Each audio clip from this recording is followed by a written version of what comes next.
Sada mi je preostao i treći panel na ovoj konferenciji, zove se Biogospodarstvo kao ključ rješenja trenutačnih izazova Europske unije. Moderira ga novinarka 24 sata, moja kolegica Bojana Mroš. S obzirom na to da će neki sudionici govoriti na engleskom, napominjem da je osiguran simultani prijevod, to ste sigurno već primijetili, pa kome trebaju slušalice može ih uzeti da bi se s njima poslužio. Bojana, molim te, pridruži mi se na pozornici, a pozivam i tvoje paneliste. To su Alicija Kapšak, službenica za šumarstvo u Odjelu za šumarstvo i drvo Organizacije Ujedinjenih naroda za hranu i poljoprivredu u Ženevi. Welcome. Barbara Smajlagić, savjetnica za politiku za biogospodarstvo u Glavnoj upravi za okoliš Europske komisije. Izvolite. Samuele Ambrozeti, voditelj programiranja i inovacije u konzorciju biobaziranih industrija. Welcome, please join us. Profesor dr. Luka Juvančić, su predsjedatelj strateške radne skupine Biogospodarstvo pri stalnom odboru za istraživanje u poljoprivredi. Dobrodošli. Te Barna Kovač, glavni tajnik Srednjoevropske i Istočnoevropske inicijative za poljoprivredu, šumarstvo i akvakulturu temeljenu na znanju o biogospodarstvu BioIst. Izvolite. Izvolite. Dobar dan svima, publici, dragim panelistima. Evo, moram napomenuti da sam počašćena ovako zanimljivim europskim društvom. Yes, you should have a... yes, sorry. Yes, sorry, I haven't... No, sorry, because of the audience. I think you all... Okay, that's it. Thank you.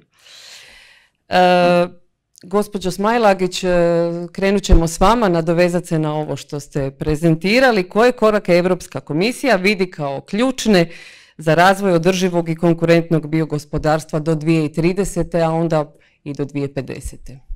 Nešto možda više iz ove prezentacije, što nije velika tajna.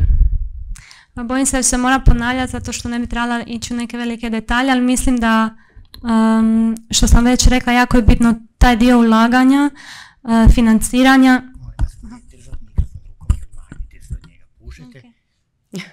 Pardon. Ne znam, dobro se čuje.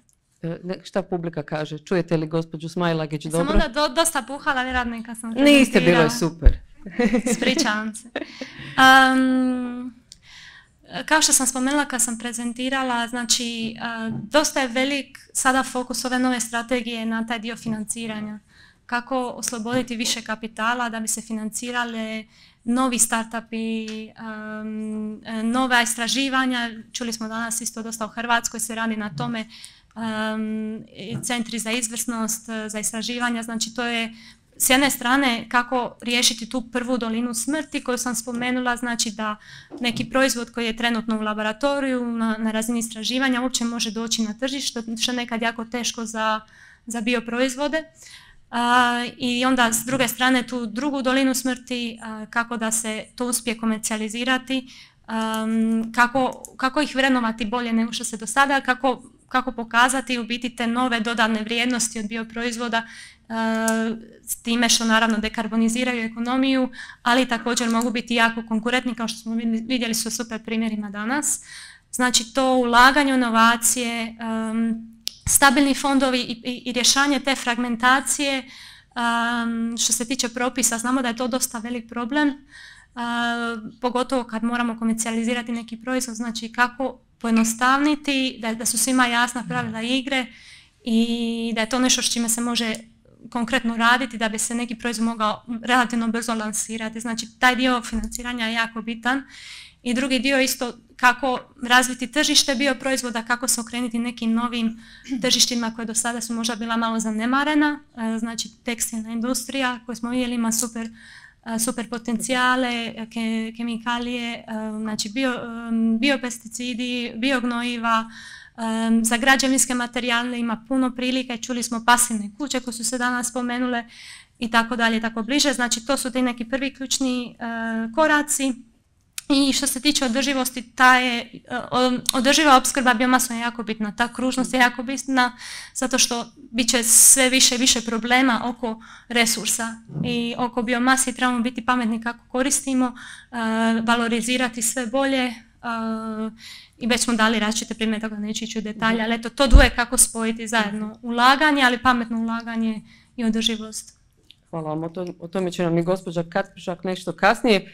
Gospođo Kacpržak, kako FAO vidi ulogu biogospodarstva u rješavanju globalnih izazova poput sigurnosti hrane, klimatskih promjena, očuvanja resursa? Promovirate neka vrlo zanimljiva inovativna rješenja koja od njih imaju najveće potencijale. Thank you very much. So I think we are gathering here today because we believe there are solutions in bioeconomy to challenges such as climate change, such as biodiversity loss. We're talking also about food security, and we also acting in the very volatile situation economically right now. So bioeconomy is not only about bio, but it's also about economy. So it's also an answer to job creation, to creating new value in the economies.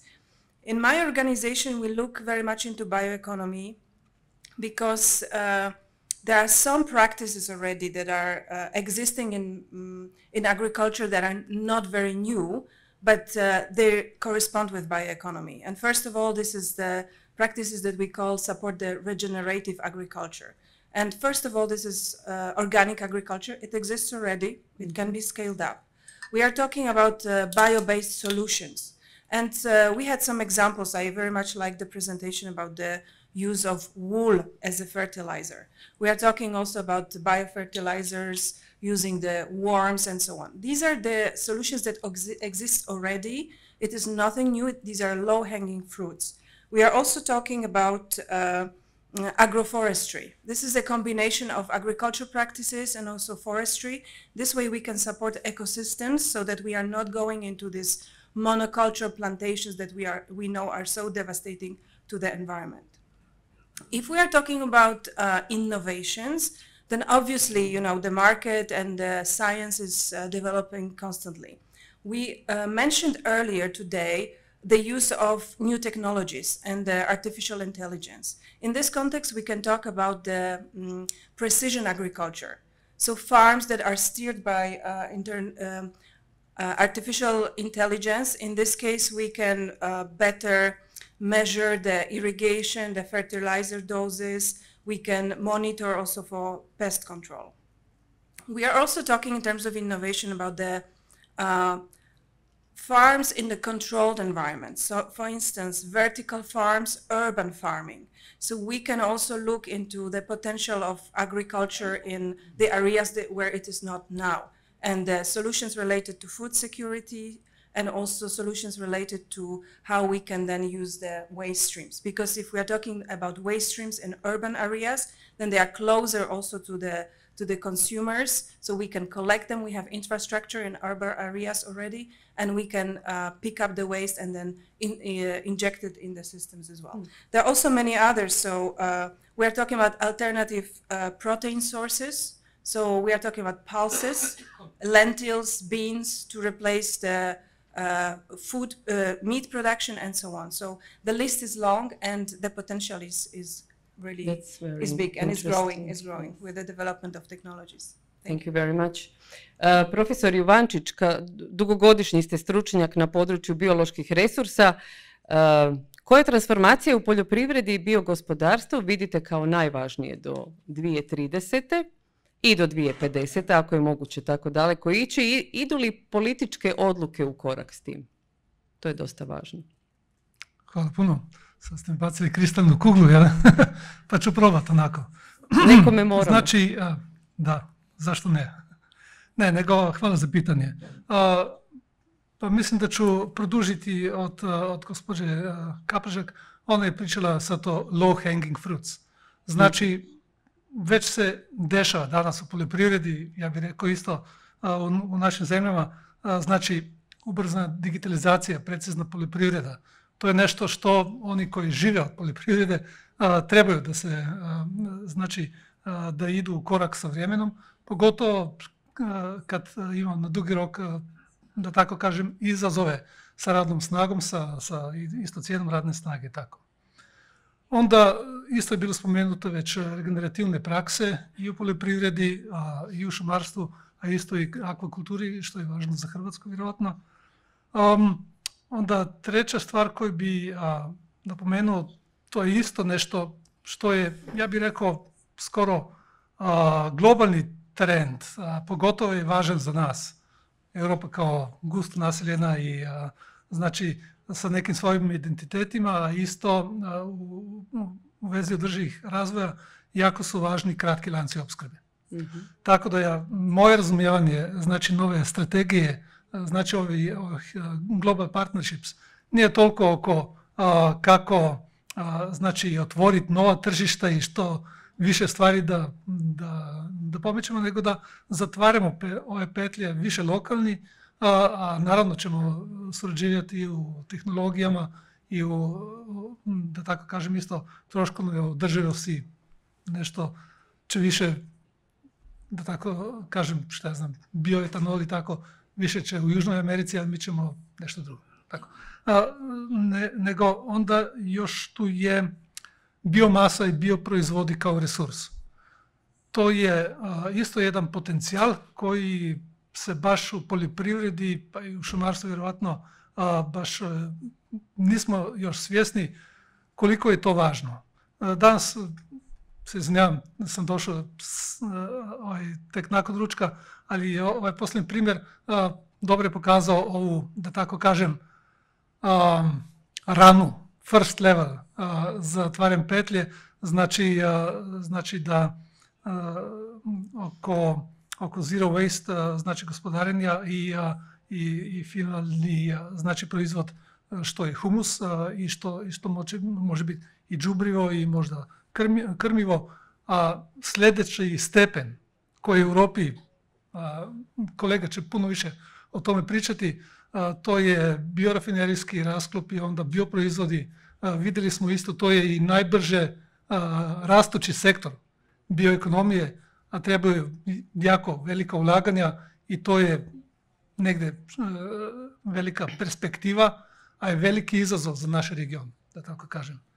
Znači to je do 2030. Ako ima do 2050 još vremena mogu, onda ako ne, dobro, možemo. Idu li političke odluke u korak s tim? To sam vas htjela dodatno.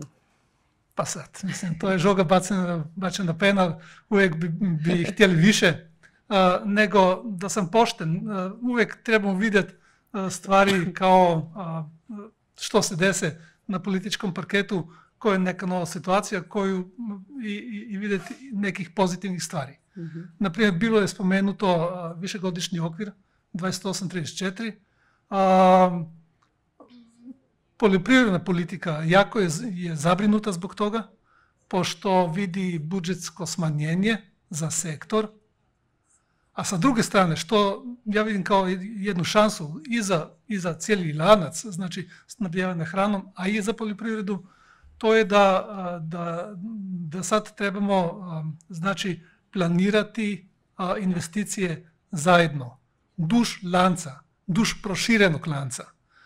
I oko tih stvari, ko bude znači toga svjestan i ko će biti sposoban se dogovoriti široko, znači da se pravi neki konsens između industrije, između poljoprivrednika, jakih lanca, to je velika šansa. I to ovaj novi okvir, na primjer, donosi, a na nama, zemljama je, koliko to inteligentno ugradimo. To je sad na nas. Znači širiti lanac da stvorimo što kraći dobavni lanac. Da, u širom lancu lokalni, znači sirovine što bolje i znači obraditi u vezi dodatne vrijednosti, a na kraju, što je jako važno, ili na početku, ako hoćete, to je vraćanje tlima, znači i organska snov i hraniva i tako. Tako da to je onda što je održivo. I znači to je taj znači carbon je šta? Ugljik. Da. Znači biološki ugljik jako je dragocjen i trebamo vidjeti gdje ga je pametno uložiti, a gdje su druge tehnologije koji bolje znači služe svrhi, na primjer energetika, o tom pričam. Hvala vam. Hvala. Gospodine Ambrosetti, predstavljate privatni konzorcij unutar javno-privatne zajedničke inicijative Europske unije i industrijskog sektora koja podržava razvoj cirkularne bioekonomije u Europi. Koje se inovacije i projekti smatraju ključnima za ubrzavanje tranzicije prema klimatski neutralnim biobaziranim industrijama? Yeah, thank you. Thank you for inviting me, first of all. Thank you for this opportunity to be here. A lot of very interesting presentations today, a lot of interesting discussion as well. Well, I think when you talk about innovation, it's not necessarily only about technologies. Of course, technologies plays a very big part of the picture, but it's also about innovating the business models, innovating the way that we see value chains, especially in bioeconomy. What we try to do as the Bio-Based Industries Consortium, so we are an association of around 400 companies and 400 more or less research centers and universities, and indeed we represent the private sector in the Circular Bio-Based Europe joint undertaking, where the public sector is the European Commission. What we try to do is to create partnerships, first and foremost, among different industries, different sectors that maybe they are not used to working together. But for example, well, farmers and the chemical industry, or the forest industry, and I don't know.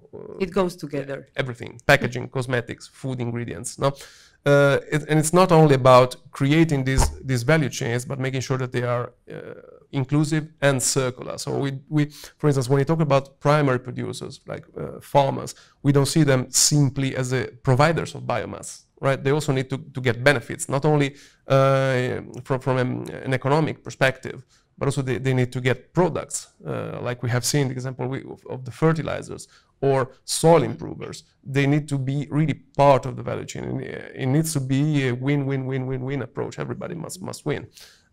People, planet, and of course also business, because otherwise it will not really fly. So this is one way of looking at the picture. In terms of innovation, of course, what we need to have is we need to increase the mobilization of biomass. We need to have as much biomass as is sustainably possible to mobilize and valorize. Also taking into account that, contrary to the linear fossil models, practically all the bioeconomy models are also circular. So even if we take biomass from the equation, it then gets back into the loop at a certain stage at the end of life of products. And then we can reason, is this circle rather quick, or does it take multiple years and then the carbon is stored in the product? This is also quite interesting in order to have a carbon sink in the product itself. So when I talk about biomass, I talk any kind of biomass. Primary biomass from agriculture and forestry, and we do, of course, mind about it being sustainably sourced. We don't want to deplete, of course, our resources. And by the way, we published a study earlier this year together with the Nova Institute that is showing that under some pretty conservative scenarios, we can sustainably source enough biomass to replace 20% at least of the carbon demand for the chemical industry and material industry in Europe. And so if we push a little bit more, if we can even go to 25, but 20 would be already something. Pretty impressive. Not too bad. And then we shouldn't underestimate also, for instance, multi-purpose crops that can be grown for food, but also it can be used for industrial uses. So if we produce more, we also have a buffer in case of any kind of problem with the food supply. We can redirect the industrial use to the food use. So this is something that we also need to consider. But also new kinds of biomass, algae, microalgae, mycelium, microbial biomass. They hold immense potentiality. They are still rather small now, but they can be scaled up. And of course, I appreciated a lot what our colleague from DG Environment presented in terms of the new strategy. I can't wait to actually read the document on Thursday in terms of this focus on creating markets and stimulating investment, because this is really what we need. The science is there. Science is available. Research is done. Okay, of course we need always more research, but now really is the time for Europe to scale up and make these products go to the market, because we are really in a once-in-a-lifetime condition in which Europe can really take the lead globally. Because I've been to Brazil and the US in the last couple of months. I've spoken with people from Australia. Everybody is looking up at Europe now that the US leadership is a bit uncertain. There are mixed messages from them. China, India, Brazil, Southeast Asia, they are coming up strong, but they are not yet at our level in terms of development. So here is the moment, and now is the moment for Europe to really seize this position. And I'm not necessarily talking in a competitive way. Of course, we need everybody to be on board and advance globally, but Europe can really be the leader and can shape this kind of global race to sustainability and to bioeconomy. Incorporate, thank you. Gospodine Kovač, dolazite nam iz Bioista. Zašto je važno da surađuju i kako surađuju zemlje članice Bioista? Koji su najvažniji aspekti te suradnje? Yes, thank you very much for the invitation. I'm pleased to be here, and thank you for the question. So if I would like to answer short, then for me, the answer was given by the colleague from the Commission who was presenting the strategy. And at the end of the last 4 minutes, or basically 2 minutes, she was talking that the Bioist initiative is mentioned, and there will be a research and innovation investment in the future, or planning to have a research and innovation investment along the Bioist. What to say more? Since I'm working since 10 years on this, I am based in Brussels, and the Bioist initiative was meant to help Central and Eastern European countries to better participate in high-level research and innovation. If I'm hearing, and what I'm hearing, it was not yet published, the initiative, the strategy. We are in the strategy, and probably we are the only initiative which is not EU-led initiative which is mentioned in the strategy. Why I'm saying because the Bioist initiative, it's not that it's an initiative and there are some Central and Eastern European countries. The Central and Eastern European countries, 11 of them, with the Visegrad 4, the Baltic, the 3 Baltic states, Croatia, Slovenia, Bulgaria, and Romania, the 11, they were making the Bioist initiative. We are the Bioist initiative. And our aim was to help that these countries' needs are put on the table in Brussels. We are gathering together our needs. We have thematic working groups in different thematic areas along the bioeconomy, and we are helping to put on the table those needs and to have a better approach in the different work programs, research programs, and also future basically funds to have a targeted focus also in Central and Eastern Europe. I would like to add a few issues also which was discussed a little bit here, and then by this I would like to explain a little bit how we contribute to that. On one hand, you were asking whether it's on the political agenda. I would like to say loudly that while I'm listening the colleagues here from the CBGU, from the Commission, there is an immense opportunity. The world is looking to Europe, and Europe, it could lead in some key sectors. On one hand, Europe at the European level, they put the bioeconomy, biotech, on a high-level political priority. It was not before, it is now. That's clear. But for me, the question is, are we aware in Central and Eastern Europe of this? Because the feeling is still that we are not yet on board. We are not yet on the train. And we are doing our best, but to benefit what was put in the table by the European strategy will be published in 2 days. We are only able if we are prepared, if we have our research and innovation capacities, because bioeconomy still very much lead by research and innovation. However, they are putting now on the market basically what was created in the past 10 years.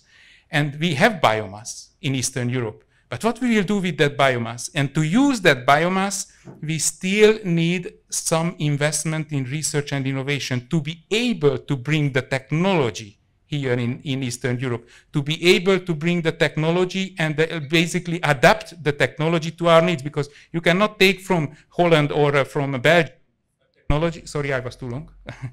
Okay, a technology and put here in Croatia, because you have to adapt. You need researchers, you need research and innovation. And the past 2 years, what we were fighting for, we are still on the mood of explaining for Europe that we still need a research and innovation initiative. And apparently, the Commission understood, and it's with us.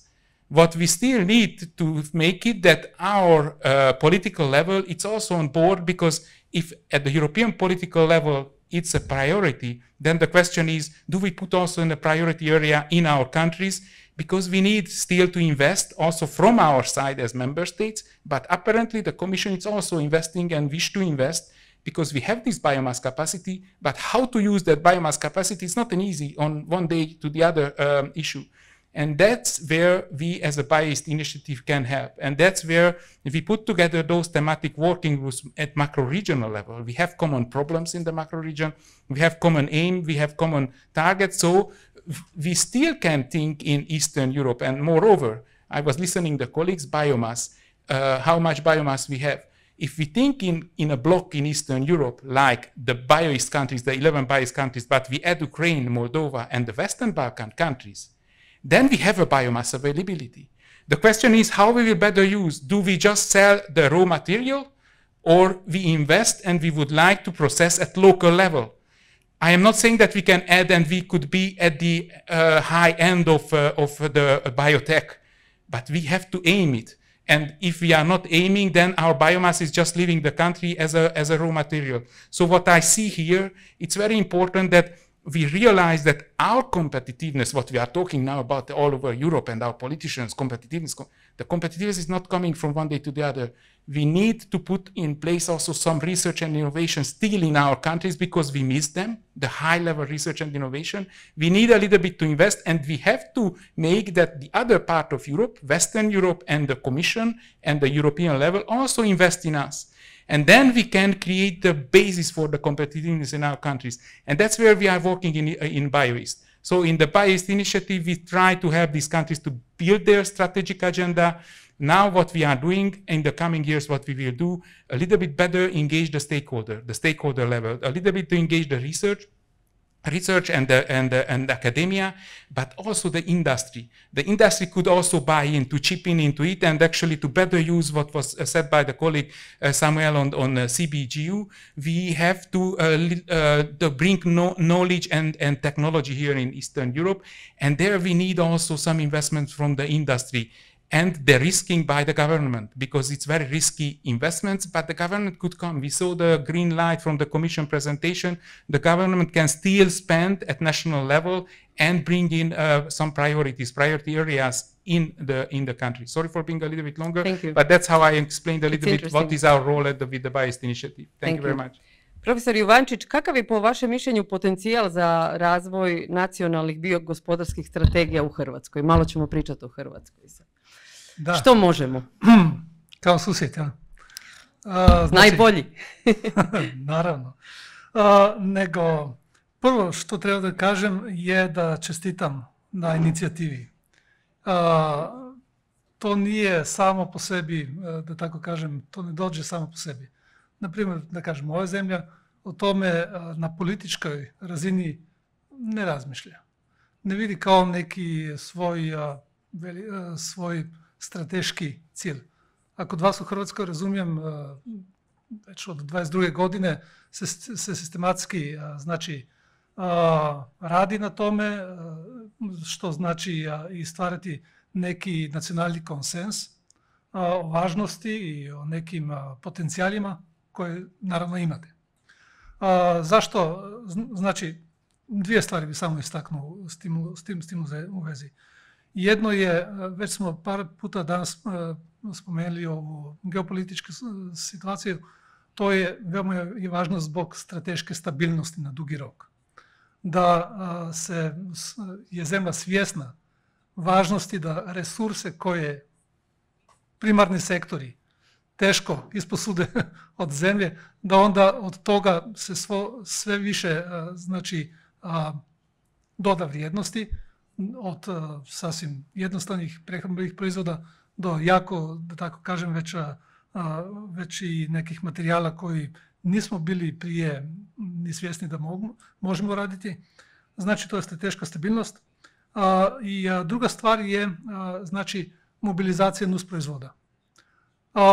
To je jedna stvar koja je sad, kad smo svi u poljoprivredni, na primjer, nervozni, prije sam već spomenuo, znači, što se tiče direktnih plaćanja, vjerojatno će biti manja. Što se tiče znači, investicijskih fondova, trebamo to sad dogovoriti sa našim partnerima u zemlji. Ne unutar svog fonda, nego da dogovorimo. I jako je važno to kao neki, da tako kažem, kao message koji ide do ljudi. Ajmo probati još nešto da uradimo na bazi prihoda. Win-win-win, već smo čuli. To je jako važno. Tako da u tome ja mislim da je dosta dugoročno razmišljanje što radite. Znači, još jednu stvar bi jako naglasio, pogotovo u našim zemljama. To je industrija kao katalizator rasti. Pogotovo taj dio industrije koji ima, da tako kažem, ovu skalu. I obično to su, ja bih rekao, nacionalni šampioni koji su uključeni u međunarodne lance snabdjevanja. Znači, oni razumiju i to već rade. Znači, da su održivi, da su znači, ti poslovni modeli da su kružni, pošto je to na dugi rok jedino što je isplatljivo i za njih. Tako da vidim njih kao veliki generator rasti, ne toliko politike. To je malo čudno, pošto ja sad dolazim iz SKAR koji bi trebao da, naravno vjerujem u nauku, vjerujem u istraživanje, da je jako važno za industrijski razvoj, ali kao što smo čuli, sad je vrijeme da se to primijeni u industriji, tako da taj katalizator rasti industrija. Hvala vam. Gospođo Kazbežak, Hrvatska je jako bogata šumama, otprilike polovica teritorija nam je pokrivena šumom. Kako vidite njihov potencijal u biogospodarstvu, kako ga najbolje iskoristiti? Thank you very much for this question. You're the expert. Yes. I've seen some other experts also talking this morning, and I want to actually start with that first we heard from the Ministry of Environment that people come to Croatia because of the beauty of your landscape and also beauty of your forests. So you have a lot of forests. You are the country that has the surface of forest that is one of the highest in Europe, and I would say keep it this way. We also had a gentleman from the state forest, and he was talking about how bioproducts are already being organized and how they are being used in the forest. And I would also say he has expertise, and listen to him. He's saying very wise things, and we should stick to that. That is why what I want to say is that let's zoom more into the secondary raw materials. So we have the value chain of wood production, and when we talk about wood-based industries such as furniture, such as wood for construction, such as paper, we look very much about how to be efficient in our production, and this efficiency is quite high, and the byproducts are used quite well. But I think what we do not look well enough is what is happening to this waste, to this residues of wood after the consumer use. So for instance, if I take the case of furniture, very few industries, very few countries look at how we can recover wood from furniture. And how to do that, actually. So I would like to walk you very quickly through some due diligence, some key areas that we need to look into. And you know, you have information about the waste that you collect. It is in your statistical data. But I did not see that wood is seen as a separate category. So you cannot monitor what are the volumes of waste wood, how it is being used, where it is going. So I think the idea is to make this category distinguish in your data collection, and you can see how much actually wood is being created. Is there any real potential or not? What are the streams where this wood is going right now? Is it being used in the sustainable way? Is it being burned? Another step is also looking at the regulation, so the legislation. We are talking about laws that forbid landfilling of wood. We are talking about the laws that support the extended producer responsibility.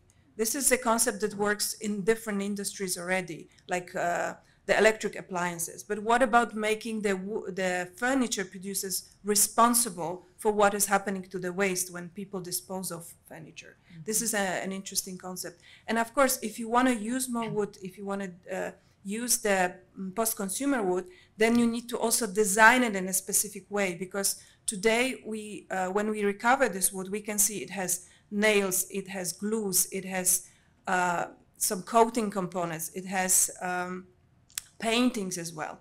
And all of that is not bio-based. That means that this waste is not bio-based. So can we regulate things better so that we push the producers to be, to eco-design? So all the components of wood are bio-based, and then we can also use it in a specific way. So once we have all this, let's say, due diligence done, we need to also think about the infrastructure. So how do we efficiently collect it? Because as we are talking here, through the entire day, one thing is to be more sustainable, more environmentally friendly, but can we make a business case out of it? Can we evaluate if this is economically viable, and in what conditions? Does it have to be only local? Does it have to be only into specific streams that it goes? So once we have all this information, so I'm highlighting here the need for due diligence, for analyzing this before we very optimistically and enthusiastically speak about the potential. Yes, the potential is there, but we need to really evaluate it. We need to make it tangible. And then last, and I think the most important thing, once we have all of this information, and once we have, let's say, more efficiently collected waste wood, what do we do with that? Can we develop new sectors based on that? And as I was looking at the focus of your country and the economy of Croatia, I was thinking, we heard a lot today that you are a big food producer, and also next door you have another country that is a big food producer, Italy. Can you specialize your country in bio-based food packaging? Because this is a very specific sector in which you need to have some safety, security regulations, and now there's also a big push also coming from the EU regulations, so the Single-Use Plastic Directive, that we don't want to use plastic for packaging of food, in particular if you talk about restaurants, other public organizations, events. There's a lot of use of food that is being packed, and then there is a big potential of making the packaging sustainable. So this way I'm closing the loop, and I'd say there is a potential, but I would also say now we have to go one step further, and we actually need to evaluate it. Thank you. I think we have not much time left. We need to hurry a little bit. Gospodine Kovač, podržava li BioIst uključivanje hrvatskih dionika u regionalne biogospodarske inicijative i projekte, posebno u kontekstu šumarstva i poljoprivrede? Evo, sad ćemo kratke odgovore. I was a little bit longer on the previous. I will try to be short. Don't yes, blame clearly, yourself. as I was mentioning, our aim is that we try to engage the Eastern European stakeholders. Now I mean not just the ministries or not just the research institutes, but also the industry in the high-level research programs, because that's where we were not participating, and still we are lagging behind. So what we are doing with the BioIst initiative, we create the framework, we enable the work programs that they are considering also the Eastern European regions. And since the past 10 years, I see often and more that it's mentioned that the project should take care also this region. The project should consider the bioregion, the bioclimatic regions of Europe. So that would mean, or BioIst countries. So that would mean that those entities, stakeholders who will apply for these big funds, which are basically centrally managed, they can apply better. Before it was not a condition, now it's a condition, and that's how we in the BioIst helping to work and also to better participate of these countries. Agriculture, forestry, but as it was said before, not just the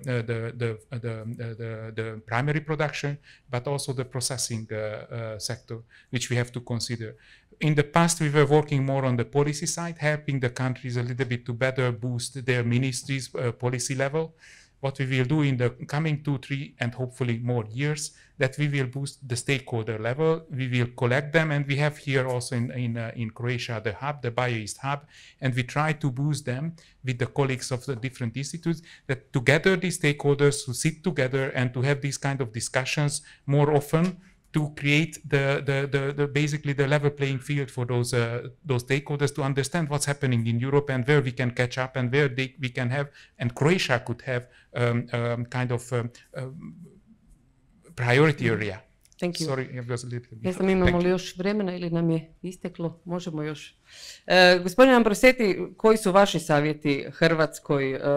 Koje tehnologije i inovacije u biogospodarstvu smatrate najperspektivnijima za nas?